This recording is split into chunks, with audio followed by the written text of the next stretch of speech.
যদি হয়েছে বলা হতো তাহলে সেটা নিয়ে প্রশ্ন উঠত। করা হবে বলেছে, কোন ফোরামে করা হবে, কখন করা হবে সেটা ব্যক্ত করা হয়েছে, সে অভিপ্রায়। এখন যদি সেই করা হয়েছে ভিত্তি ধরে যদি লিগ্যাল এক্সপার্টটা সেখান থেকে সোর্স অফ এসপিরেশন অথবা লিগ্যালিটি নিয়ে যে কাগজটা রেডি করেছে, সেটা আমি বলবো যে তারা দিতে পারে, তবে এটা আলোচনার জন্য ভালো। আমার পরে তুষার বললে ভালো হবে না, আমি আহ্বান করছি আর কি। মানে সালাউদ্দিন ভাই চাইছে উনি বলার পরে আবার আপনি যেন বলেন না, তাহলে সন্তুষ্ট হবে। রাষ্ট্রীয় সমস্যা কিভাবে সমাধান করা যায়, সাংবিধানিক কোশ্চেনগুলো কিভাবে সমাধান করা যায়, শুধুমাত্র সংবিধান সংক্রান্ত যে প্রস্তাবিত সংশোধনীগুলো যেখানে এখানে ঐক্যমত্য সৃষ্টি হয়েছে with note of dissent in certain points, সেগুলো কিভাবে বাস্তবায়ন করা যায় সেই প্রশ্নেই তো আছি এখন আমরা। অনেক ধন্যবাদ জনাব হামিদুর রহমান আজাদ, মাননীয় সভাপতি। আমরা একেবারে শেষ প্রান্তে, আমাদের শেষ করার একটা টাইমলাইন আমরা আগেই জানিয়েছি। এখন আশা করছি জনাব সালাউদ্দিন আহমদ, বিএনপি স্থায়ী কমিটির সদস্য, তিনি শেষ বক্তা। কিন্তু যদি সালাউদ্দিন ভাই 29 মিনিট না হলেই হয় আর কি। আমার পরে তুষার বললে ভালো হবে না, আমি আহ্বান করছি আর কি। মানে সালাউদ্দিন ভাই চাইছে উনি বলার পরে আবার আপনি যেন বলেন না, তাহলে সন্তুষ্ট হবে। মাননীয় সভাপতি, সদস্যবৃন্দ, জাতীয় নেতৃবৃন্দ, আসসালামু আলাইকুম। আমি বক্তব্য সবার শোনার মধ্য দিয়ে আমার কাছে মনে হয়েছে যে আজকে স্কল নিউজে দেখছি প্রফেসর মোহাম্মদ ইউনূস একনেক সভায় সভাপতিত্ব করেছেন প্রধান উপদেষ্টা হিসাবে। তো উনি আছেন কি নাই, আমার কাছে জিনিসটা একটু পরিষ্কার করা দরকার। এখন যে বক্তব্য আসে বলছে যে এটা না সাংবিধানিক সরকার না বিপ্লবী সরকার, মাঝামাঝি কি সরকার সেটা নির্ধারণ হওয়া দরকার। সরকারের মেয়াদ 1 বছরের বেশি হয়ে গিয়েছে, তা এখন এটা সাংবিধানিক ধারাবাহিকতা আছে কি নাই সেই প্রশ্নে এখন যদি বিতর্ক হয়, তাহলে সেই বিষয়টা আমি আগে একটু 1 মিনিটে ক্লিয়ার করি। মানে প্রধান উপদেষ্টার শপথ গ্রহণের মধ্য দিয়ে সাংবিধানিক ধারাবাহিকতা রক্ষা হয়েছে এবং সাংবিধানিক ধারাবাহিক সরকার হিসাবে তিনি নিজে ভাষণ দিয়েছেন এবং জাতি রিকগনাইজ করেছে। এখন তাকে প্রধানমন্ত্রী ডাকা হবে না কেন সেই প্রশ্ন উঠেছে। যদি প্রধানমন্ত্রীর পরামর্শে রাষ্ট্রপতি 106 অনুসারে সুপ্রিম কোর্টের কাছে মতামত চাইবেন, সেটা যদি বিদ্যমান থাকে, তাহলে কেন প্রধানমন্ত্রীর পরামর্শ ব্যতি রেখে রাষ্ট্রপতি 106-এ গেলেন সুপ্রিম কোর্টে, সেই প্রশ্ন উত্থাপিত হয়েছে। তাহলে কি ফ্যাসিস্ট হাসিনার দস্তখতে অ্যাডভাইজারি রুল চাওয়ার জন্য প্রেসিডেন্টকে দিলে ভালো হতো? বিষয় হচ্ছে প্রেসিডেন্ট চাইতে পারেন, সমস্ত কার্য প্রেসিডেন্ট করতে পারেন বিদ্যমান সংবিধান অনুসারে, 2টা বাদে বাকিগুলো প্রধানমন্ত্রীর অ্যাডভাইস নিতে হবে, এই তো। তো প্রধানমন্ত্রীর অ্যাডভাইস কেন নেয় নাই সেই প্রশ্নটা তো উত্থাপন হয়েছে। আমার প্রশ্ন হলো, রাষ্ট্রপতি সেই অ্যাডভাইজারি রুলটা সুপ্রিম কোর্টের কাছে চাইলেন, সুপ্রিম কোর্ট সেই পরামর্শ দিয়েছে, সেই প্রশ্ন সুপ্রিম কোর্ট উত্থাপন হতে পারত যে প্রেসিডেন্ট এটা এখানে পাঠাতে পারেন কিনা। এবং আর্টিকেল 111 এবং 112 অনুসারে রাষ্ট্রের সংবিধান অনুযায়ী তখনকার বিদ্যমান এবং এখনকার বিদ্যমান জুডিশিয়ারির এভরি ডিসিশন এক্সিকিউটিভ এবং জুডিশিয়ারির লোয়ার অ্যান্ড হায়ার সব জুডিশিয়ারি মানতে বাধ্য। এখন যদি সেই প্রভিশন আমরা না যাই, তাহলে জুডিশিয়ারির কোনো ডিসিশন এক্সিকিউটিভ যদি না মানে, তাহলে রাষ্ট্র সবসময় নৈরাজ্য হবে। এই জন্যই এই কাভারেজগুলো দেয়া হয়েছে। দ্বিতীয় প্রশ্ন হলো লেজিটিমেসি অফ দি গভর্নমেন্ট।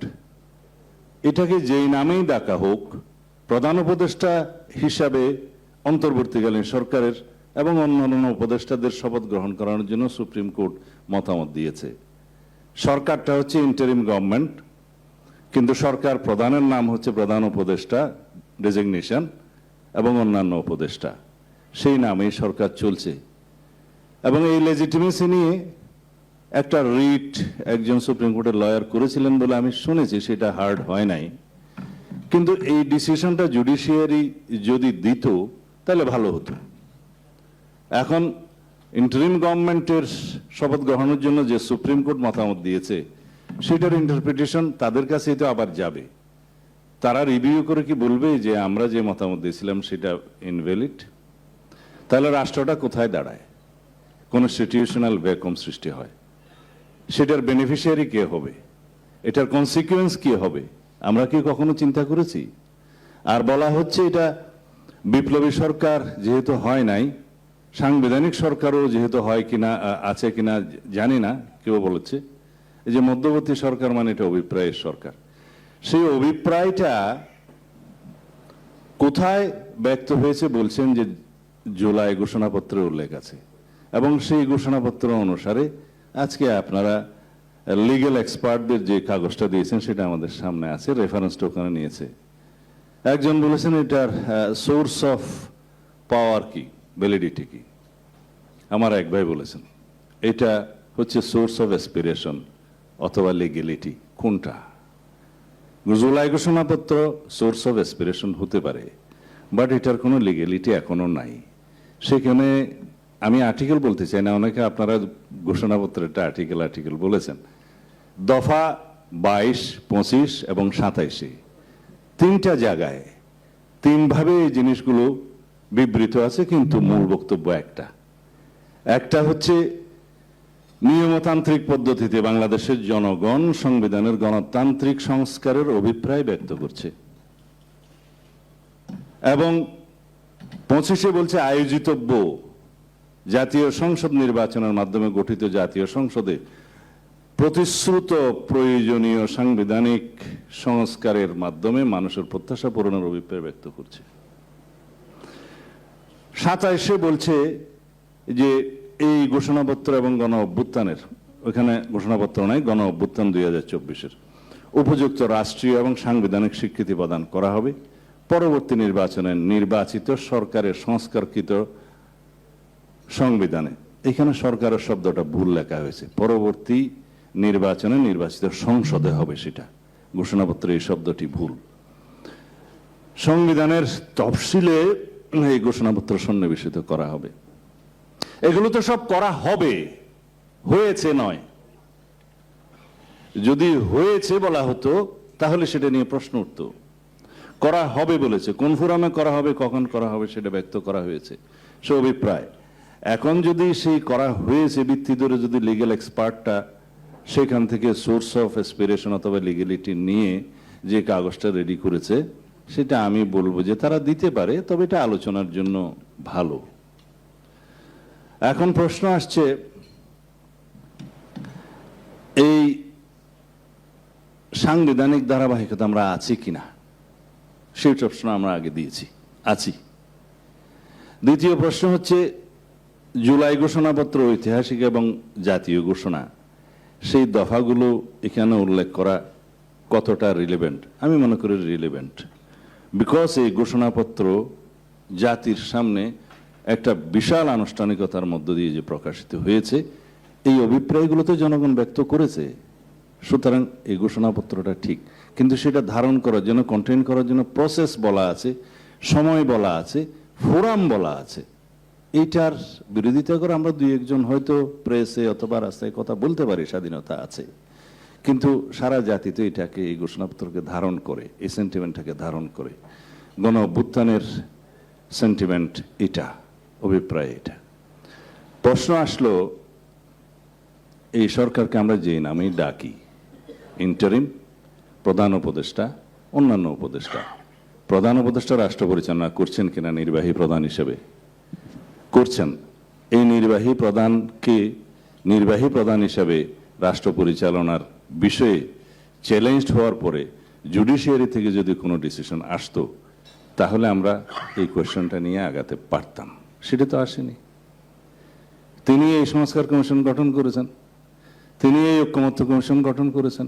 এই ঐক্যমত্য কমিশন আমরা দিনের পর দিন আলোচনা করছি, তাইলে তো আমরা লেজিটিমেসি দিয়েছি এটাকে। তা না হলে আমরা এখানে আসলাম কেন, আলোচনা করলাম কেন, সংস্কার কমিশনের রিপোর্টগুলো নিয়ে আমরা চর্চা করলাম কেন? এই ঐকমত্য কমিশনের রিপোর্টগুলোর উপর আমরা দীর্ঘ আলোচনা করলাম কেন? সেই প্রশ্নগুলো এখন উত্থাপিত না হওয়া উচিত। আসুন আমরা এইভাবে যাই যে সমাধান কিভাবে হবে, রাষ্ট্রীয় সমস্যা কিভাবে সমাধান করা যায়, সাংবিধানিক কোশ্চেনগুলো কিভাবে সমাধান করা যায়। শুধুমাত্র সংবিধান সংক্রান্ত যে প্রস্তাবিত সংশোধনীগুলো যেখানে এখানে ঐকমত্য সৃষ্টি হয়েছে with note of dissent in certain points, সেগুলো কিভাবে বাস্তবায়ন করা যায় সেই প্রশ্নেই তো আছি এখন আমরা। সেই জন্যই তো 2-3টা মিটিং হচ্ছে। সেখানে আমাদের সাজেশনগুলো আমরা দেব। সেই সাজেশনগুলো আগেও আমি উচ্চারণ করেছি, এখনো আজকে আবার আপনাদের এই কাগজটা যেটা দিয়েছেন তার উপরে একটু কথা বলে আমি শেষ করব আমার বক্তব্য।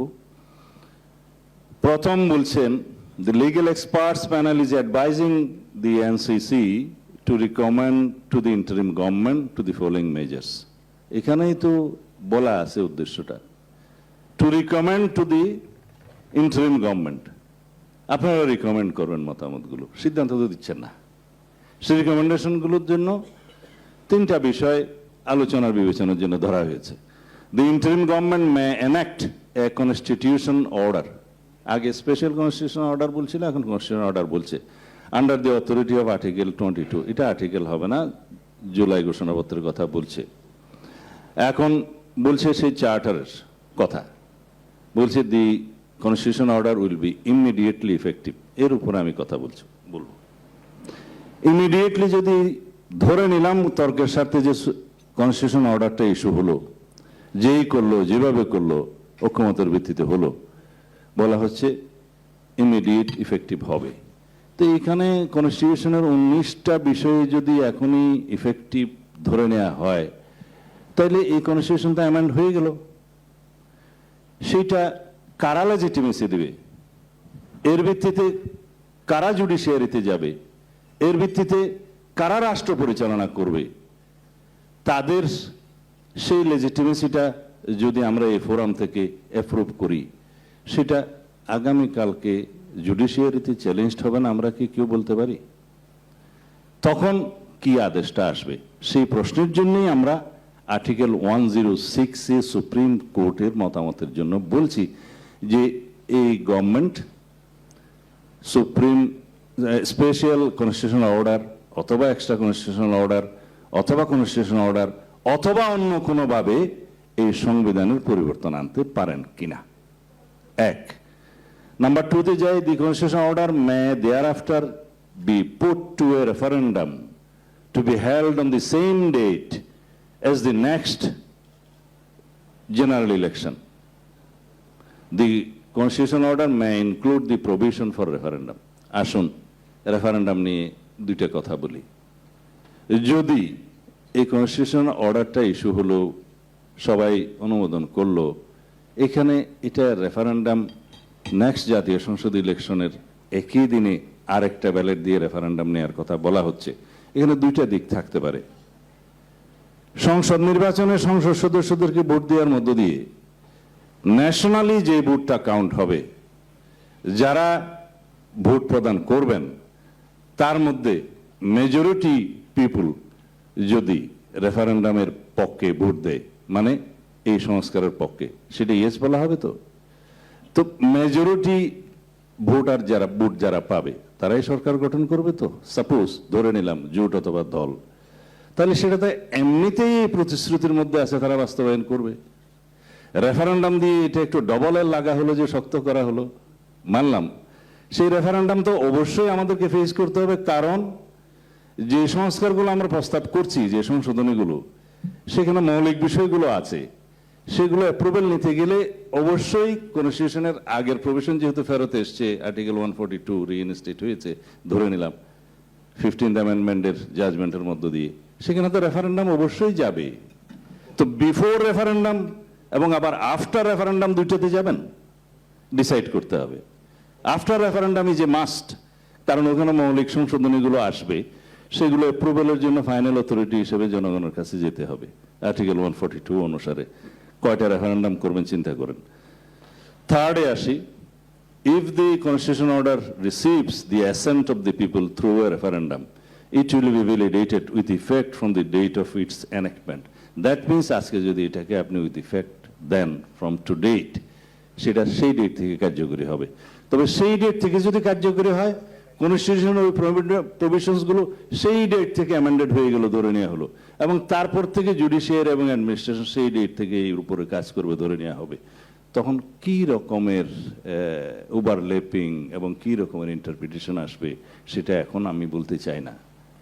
এইরকম একটা কনস্টিটিউশনাল নৈরাজ্য এবং একটা ব্যাড প্রেসিডেন্ট জাতির সামনে যদি আমরা রেখে যাই, টুডে অর টুমোরো, সোনার অর লেটার, 2 বছর পরে হোক, 5 বছর পরে হোক, সেম জিনিস, সেম প্রস্তাব, সেম কনস্টিটিউশন অর্ডার, সেম ওয়েতে রিপিল করার জন্য, অ্যামেন্ড করার জন্য, এডিশন করার জন্য, ডিলিট করার জন্য একটা আন্দোলন অথবা একটা দাবি উঠতে পারে, সেটা কি আপনারা ইন্সপায়ার করতে পারেন? এই জাতি কি কনস্টিটিউশনাল প্রসেসের মধ্যে এখন নাই? আমরা যদি কনস্টিটিউশনাল প্রসেসের মধ্যে না থাকি, আমি এপ্রিহেন্ড করছি আনকনস্টিটিউশনাল ওয়েকে আমরা ডেকে নিয়ে আসব, এবং সেটার কনসিকুয়েন্স কি হবে আপনারা সবাই আগেই সেই শঙ্কা ব্যক্ত করেছেন, সেদিকে কি আমরা নিয়ে যাচ্ছি?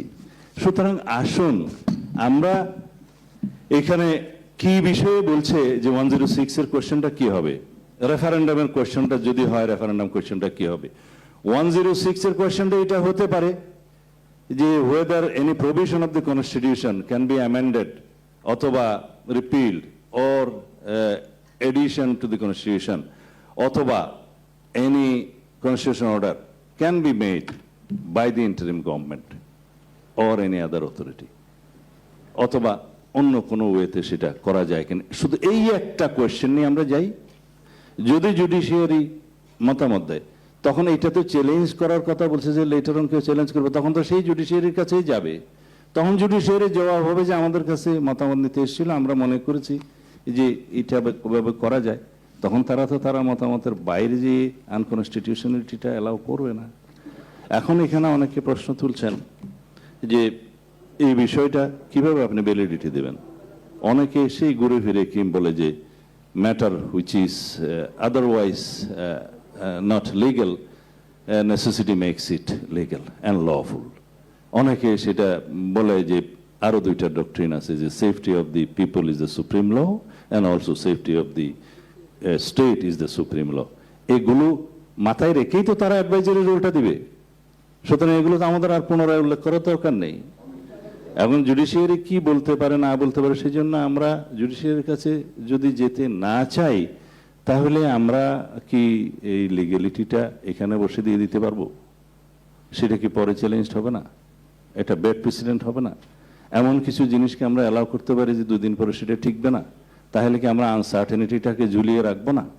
আমরা তো বলেছি যে আমরা আসুন একটা সমাধানে যাই, যা কিছুই করেন সেগুলো একটু আগে লেজিটিমেসিটা কি হবে সেটা আমরা অ্যাডভাইসটা নিয়ে আসি। রেফারেন্ডামের বিষয়ে যদি বিফোর রেফারেন্ডাম করতে হয় তাহলে কি বিষয়ে হবে? সেই বিষয়ে একটাই অ্যান্সার আছে যে জুলাই সনদে সম্মত ও অঙ্গীকার আবদ্ধ বিষয়সমূহে আপনারা মতামত দেন হ্যাঁ অথবা না, করা যাবে কি যাবে না, একটাই প্রশ্ন হবে। আর জুলাই সনদে কি থাকবে সেটা তো জুলাই সনদের অঙ্গীকার নামা এবং জুলাই সনদে ইনক্লুড আছেই, এবং সেটা জাতির সামনে সবাই সই করবে। সুতরাং বিস্তারিত কিছু আর ব্যালেটে লেখার দরকার হবে না। সেটা যদি বিফোর একই ডেটে, একই পার্লামেন্ট ডেটে যদি ইলেকশনের ডেটে যদি নিতে চান, it could be a solution and good proposal. আর এটাও বলছি রেফারেন্ডাম আবার হতে হবে আফটার দি অ্যামেন্ডমেন্ট, যেহেতু ওখানে মৌলিক বিষয়গুলো আছে। তো সুতরাং আমি আর বেশি কিছু বলে ভারী করতে চাই না। আমরা আমাদের দলীয় পজিশন থেকে কথা বলছি না, আমরা সলিউশনের জন্য কথা বলছি, ন্যাশনাল ক্রাইসিস যাতে না হয় সেই জন্য কথা বলছি। তা আমরা যদি এখন রাস্তায় কে কটা স্লোগান দিলাম ওর উপর ভিত্তি করে যদি অভিপ্রায় ব্যক্ত করি, সেটা ঠিক হবে না। আমরা আলোচনার টেবিলে আছি তো, এখানেই সমাধান হোক না। এবং এই আলোচনার টেবিলে বসতে পারাটা এই জাতির জন্য তো একটা বিশাল অপরচুনিটি, আমরা সেটাকে রিকগনাইজ করি না। তো ডিসকাশন দরকার হলে আরো হবে। আমরা এই লিগ্যাল এক্সপার্টদের সাথেও বসতে চেয়েছিলাম, যদি তারা আমাদেরকে লায়ক মনে করে বা উপযুক্ত মনে করে তাহলে আমরা কথা বলতে পারবো।